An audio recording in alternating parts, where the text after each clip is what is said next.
ఏమన్నా పోస్టులు లేటుగా చేస్తున్నావు, రీజన్ ఏముంది? ఇదిగో ఇలాంటివి చిన్న చిన్నవి కనిపిస్తే వాటితో ఆడుకోవడానికి సరిపోతుంది. ఇది చూసారా క్యూట్గా నా దగ్గరికి వెళ్తే అటాక్ చేస్తుంది. పర్లేదులే, ఏం చేస్తాం.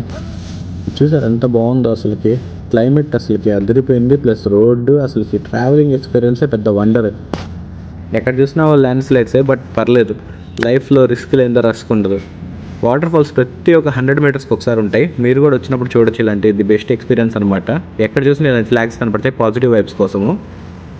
రోడ్స్ అయితే ఎక్సలెంట్గా ఉంటాయి బ్రదర్, కానీ రిస్కీగా ఉంటాయి. ఇలాంటి కల్చర్ మనం చూసాము ఎప్పుడైనా? చూసారా ఎలా ఉందో రోడ్స్? నేనైతే ఎంతంగా వెళ్తూ ఉన్నాను. ఇది one of the China border అనుకోవచ్చు, బార్డర్ సిటీస్ అనుకోవచ్చు. చాలా అంటే చాలా బ్యూటిఫుల్గా ఉంటాయి. చెక్ పోస్ట్స్ ఉంటాయి. సో మనకి ఖచ్చితంగా పర్మిట్స్ కావాలి, ఎందుకంటే ఇది బార్డర్ కింద వస్తుంది కదా. సో అందుకనేసి నేనైతే పర్మిట్ మర్చిపోయి వచ్చాను, బట్ మళ్ళీ వెళ్ళి తీసుకొని రిటర్న్ వచ్చాను. పర్మిట్ అయితే 100% కావాల్సిందే. బ్రిడ్జ్ చూసారా ఎంత ఓల్డ్గా ఉన్నాయో, బట్ స్టిల్ స్ట్రాంగ్. వీడు చూడండి డాడ్ ఆడుకుంటున్నాడు. నేనైతే ఎంతంగ్ రీచ్ అయ్యాను. నెక్స్ట్ వచ్చే వ్లాగ్ ఎంతంగ్ గురించి ఉంటుంది, ఎక్సలెంట్ ఉంటుంది, మర్చిపోకుండా చూడండి.